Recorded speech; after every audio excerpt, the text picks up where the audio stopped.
Thank you very much, everybody, for coming to my talk. I hope you have as much fun listening as I have had in creating this and planning this. So thank you very much. Just so everyone is aware, this is not your traditional DerbyCon talk. This is a food hacking talk. I'm sorry if I tricked you. That being said, I came to DerbyCon rather late in its life, and it has done so much for me personally as well as professionally. And for that, I want to say thank you to Hacking Dave and the entire DerbyCon team.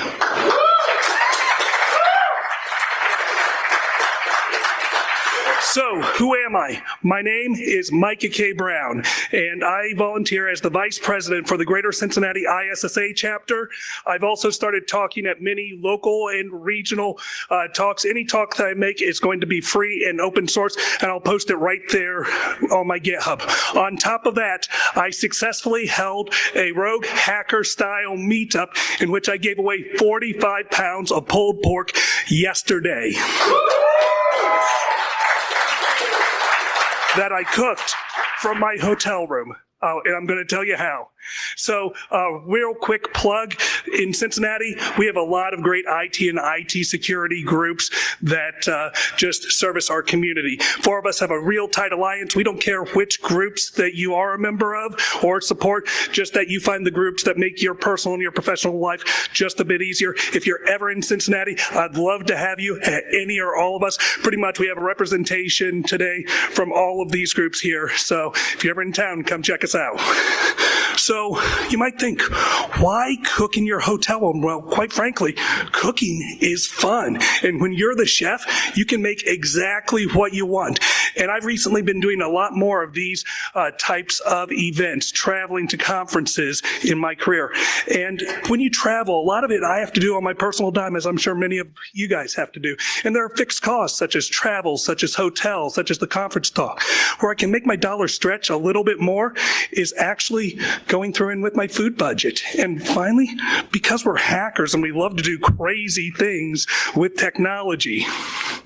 So how did I find myself speaking in front of all of you? And thank you for taking time out. This makes me so happy. It all goes back to Circle City Con. You see, Circle City Con was the first hacker-style conference that I was invited to speak at. And I gave my Star Wars data governance talk. And I was thinking, I've got a lot of guys that are going to be there, and I want to do something special and just really celebrate the community that we have in Cincinnati. And I thought, well, I could take everyone out to dinner, but downtown Indianapolis gets pretty pricey pretty quick. And then I thought, well, everyone likes my barbecue. Maybe I could just do a pork butt. And I thought, well, you know what? There's going to be too much left over. So I called my good friend Matt. He runs the Cincinnati Simpa Sig. He has been my personal speaking mentor. Our friendship really grew at my first DerbyCon, DerbyCon 7, the DerbyCon that birthed Trevor into this world. Took him out. Touche. But it's because of Matt giving me support and a little bit of a push that I've been able to do some of the coolest things that I've done in the past 2 years. So thank you. So I called Matt. I said, Matt, I've got a crazy idea. And Matt said, I'm listening. He said, how about we go through and at Circle City Con, we hold a rogue meetup to promote our groups. He's like, yeah, but how are you going to get people to come? I said, Matt, you don't understand. MEAT-UP. And he laughed maniacally and said, I'll be glad to chip in. And I don't know how it started, but as we were setting up, we were just riffing with each other. What would a talk like, or what would a CFP for this style of talk look like? And Matt made me promise that I'd submit it to Derby. And guys, that's how I got invited to come here and present to you. So first, let's talk a little bit about smoking, but I had a good conversation with Hacking Dave, and he insists that we talk a little bit about safety. Never leave your smoker unattended while it's working. Always have tools to put your fire out in case something were to happen. Wash your hands before and after you touch any type of proteins. Clean and protect your surfaces. Gloves are your friend, and one of the easiest ways to level up your food game is simply to buy high quality meat probes. Other than that, have fun, be adventurous. So when we're doing a hot smoke, we usually want to cook between 225 and 275. And regardless what type of smoker you use, whether it's a side loader, a pellet, a Komodo, an electric, you really only have to control just 3 things to control your smoker: the fuel, the heat, and the oxygen. If you take away any one of those components, you're going to extinguish your fire. Now, unfortunately, I have not found a safe method to use a hot smoker in a hotel room. So what I'm going to show you how to build is a cold smoker. And I actually brought a prototype of my cold smoker down here after this talk. I'll be out there if you want to take a look at it.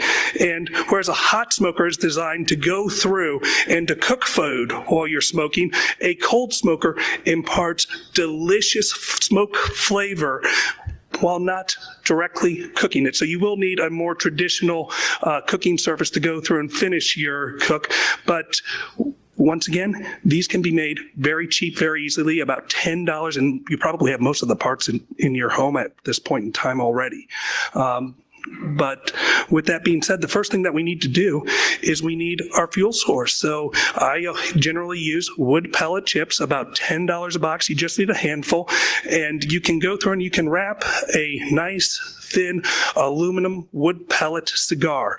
And then what I always do is I rip off the top end, I pour some chips out, I put in an all-natural fire starter, and then I put some more chips or pellets right on top of that. I then will use something like a pen or a knife or a pencil, and I'll put a copious amount of holes in it to make sure that the air can go through, because the only thing that that actual little wood pellet cigar is supposed to do is to try to hold the chips together. In fact, you can actually make something much like this if you want to continue using it. Now, this type of a smoker is going to be perfect for if you're going to a cookout, a tailgate, if you're going to a park. This is a great little smoker. The next thing is we need to work on our tins. So I always like on the bottom right to put a 1-inch by 1-inch hole. And when I cut these holes out, I only cut 3 sides. That gives me a little flap that I can go and use to control how much oxygen is going into the smoker and out of. And then on the top part, on the top left, I go through and I put another 1-inch by 1-inch hole. And that being said, I just go through and I use little metal paper clips to go through and to secure the top and the bottom to each other. Inside, no secret here. I just have that little wood pellet cigar that we went through and shaped. I put the food in there. Generally, for a nice, light, smoky flavor, you're looking for about 15 minutes. If you want to go through and be a little bit more adventurous, a little more bold, you can go through and leave it in there for 30 minutes. One thing that this is also good for is like cheeses, or if any of you like old fashions, wait till you try a smoked old fashioned. It is delectable, I guarantee. But that being said, when you're working with this type of smoker, you're really controlling everything by how much oxygen is getting into the smoker. If you have too much oxygen, all of the wood pellets are going to go through and ignite, and you're going to have a little bit of a fire inside. Too little, your pellets are going to go out. So this is where you're going to have to go through, play, and experience is going to be your best teacher. You can notice that in this picture, I've actually gone through and raised it up about 4 to 6 inches using whatever's necessary. That just helps me protect the surface. And as you can see, it does a darn good job. So let's talk about how I pulled off my meetup here at Derby. Well, I had some help. So with the help of my friends, I was able to serve 45 pounds of pulled pork, 2 steak dinners, and 1 chicken dinner. We gave out 130 lunches at a total price point of $150.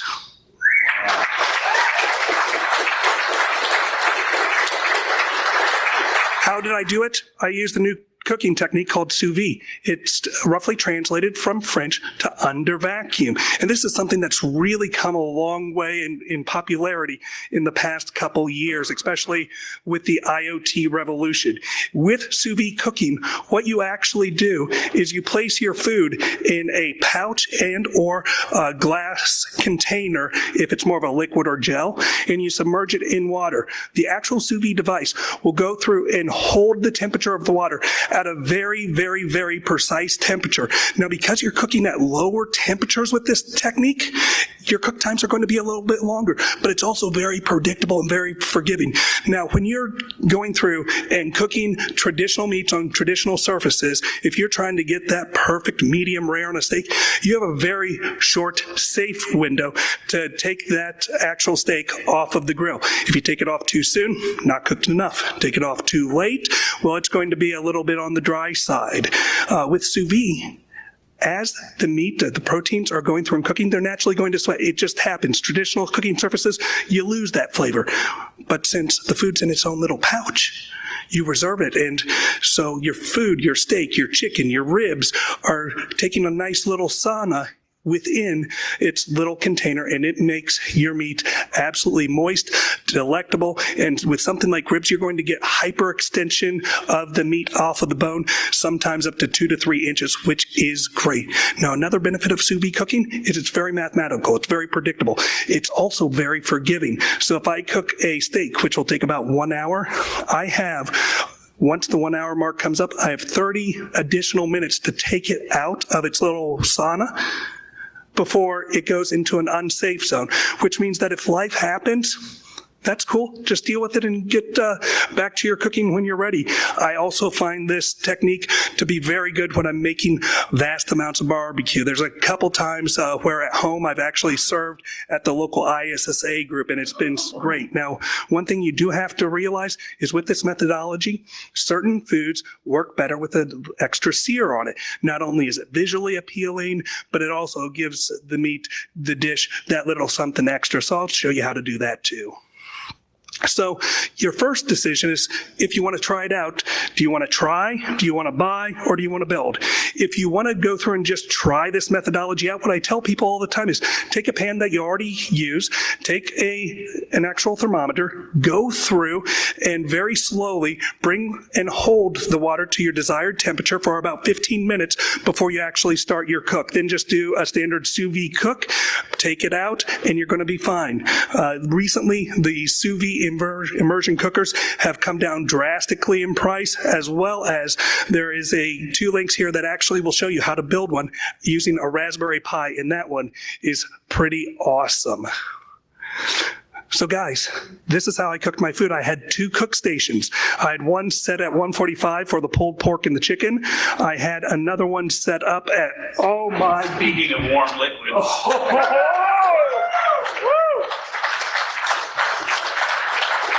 This is so sweet.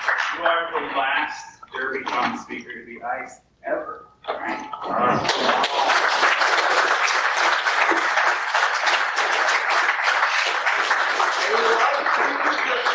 You know, I think I'm going to start drinking them all this way. I think we need to call this Kennedy style. So one thing that I say when I introduce people to sous vide cooking is don't be afraid to go through and to pack in the flavor, my friends. And why is that? Well, I already told you. As the meat naturally comes up, it's going to go through, it's going to sweat. And as it goes through and as it sweats, some of the rub is going to fall off. Now, it's not lost because remember, it's still in that little pouch. It's dissolved and it's going to naturally work its way deeply into the actual meat, and it is going to be delectable. Now, when you're cooking sous vide, you have an option where you can go through and you can use a vacuum seal bag. That's the preferred because remember, the more air in the bag, that's going to add as an insulator, too much air, and you're not going to have a good time. When it comes to using a commercial single-use zipper bag, what I always suggest is place the food in there, work as much air as you can out of it, then go through and zip it up about 75% of the way, submerge most of the bag underneath the water. The water's naturally going to help force more air out, work the rest of the air out, go through, finish closing it, remove the bag from the water, bring the water up to temperature. When we're talking about chicken, it's a much higher cook rate, so it's 140 to 176 degrees. Now, the actual temperature, it's going to vary based on the type of meat, whether it's fresh or frozen, as well as the thickness of it. So there's plenty of resources online. This has become very popular the past couple years, and all of the information is out there. Personally, I like about $149 for a chicken breast that is not frozen and about 1 inch thick. Now, it might go in 1 inch thick, but they usually come out like over 2 inches thick. They are absolutely delectable, and it will cook in about an hour. Once it's done, chicken's one of those proteins that really benefits from a good sear. So what I'd go through and what I do is at home, I'll use a hot pan with a little bit of oil, hit it 30, 45 seconds per side, and you're going to have a good day. If you go through and if you are not at home, there are special adapters that can fit onto small propane tanks that are used for portable grills, and those actually work really well. Not only are they fun to play with, but they really give you a real nice sear. And finally, what I used, because I was a hacker and I was living off of the hotel, I wrapped the chicken in aluminum foil and I used the iron for about a minute per side. I kid you not. And the cotton setting? On the highest setting I could. Okay. I juiced it up. Now, guys, I don't know about you, but I love myself a good steak. And when it comes to steaks, I'm much more of a traditionalist. I like salt, I like pepper, and I added a little bit of rosemary just for the wow factor. I wanted to have a couple of proteins that were available for people that might not eat pork for one reason or another, and I'm glad I added a chicken option and a steak option. But just like with the chicken, I put it in a vacuum sealed bag, and I froze it. Everything that I brought was frozen, and I kept it in coolers under ice the entire time until it was ready for me to go through and to cook. With steaks, you have a much lower cook temperature, so your cook temperature for steaks is going to be about 122 to 154. Now me, I like a good medium rare steak, and I found for about an inch thick fresh steak, it'll cook in about an hour at 129. Once it comes out, you can use one of those 3 methodologies to go through and to actually put a nice sear. This time, I used the iron methodology again. I didn't want to push things too far by using my propane tank attachment tool. Now for the star and what I got people raving about, my Lynchburg style pulled pork. Now, I picked up 4 pork butts, and when I'm smoking, I chose to use my electric. I'm still learning how to use my Komodo, just like switching from one sim to another. You kind of have to learn your tools, your techniques, and your tactics. Same is true with smokers, my friend. But with that being said, I usually allocate at 225 a nice low and slow 90 minutes per pound. Now, because I was doing so many at the same time, it actually ended up being closer to 110 minutes per pound of the largest butt. Now, immediately after I went through and I opened each of the pork butts, I patted them down dry. And I wanted to, this is DerbyCon. If I'm going to go big, right? So I wanted to add that extra wow factor. So I took about 8 ounces of molasses and I cut it with some soy sauce and just hand mixed it. The molasses in and of itself is so thick that it would go through and block the smoke from deeply penetrating, which is why I wanted to go through and I wanted to cut it a little bit. I got it just so it was about the viscosity of water. And then I just simply hand rubbed each of those pork butts, which is why down in the lower left hand you can see that they have a beautiful golden color. Now, this is going to do a couple things. The first thing that's going to do is as it smokes, it's going to caramelize and it's going to be very delectable. The second, it actually allows me to pack on more of the rub as possible. And because I'm packing more and more rub on, that is actually going through and meaning that I'm going to have an absolutely fantastic bark or crust, depending on which school of barbecue you are coming from. Now, when it comes to cooking a good pork butt, you need to go through and you need to shoot for a key internal temperature of somewhere between 195 and the mid 200s. Personally, I try to split it at 198. You can see that I have some nice temperature probes in each one of the butts so I can understand how they are each going through and working. Each pork butt, each piece of meat that you cook is going to behave slightly differently. So I did definitely go through and leveled up my game when I went through and upgraded to having multiple good high quality sensors. Once each pork butt came up to 198, I took just a normal baking pan. I removed the pork butt from the smoker and I took it inside and just let it rest for about 90 minutes. Now this, guys, is where the fun kicks in. There is no wrong way to go through and to pull a pork butt. There are many ways that you can do it. Some people like to use tongs, some people like to use forks. I would assert that the most fun way is to go through and use barbecue knuckles. It's kind of fun. You put them on and you feel like Wolverine if instead of fighting villains, you're actually going through and, making barbecue. And so what I do is I'll then take the pork butt over to my prep station, and I've got a separate pan that's just for pulling. I'll scoop out about 1/6 of the actual pork butt. I'll put it in the pulling station. I'll use my left claw to hold the meat directly up against the wall, and I'll come in, down, and out with my right claw several times until it's all pulled. If I go through and I'm not happy with how it pulled, I'll rake it back up into the center, rotate it 90 degrees, and repeat. At that point, I then went through and I used vacuum sealed bags and I put it directly into the freezer. So when it came time on Friday, before I went to lunch, I went through and I filled my giant fill station and I brought it up to temp 140. I started out with as hot of water as I could get out of the shower, and it took about 30 minutes for all of that water to come up to temperature. And I went through and I simply put the meat in and I walked away.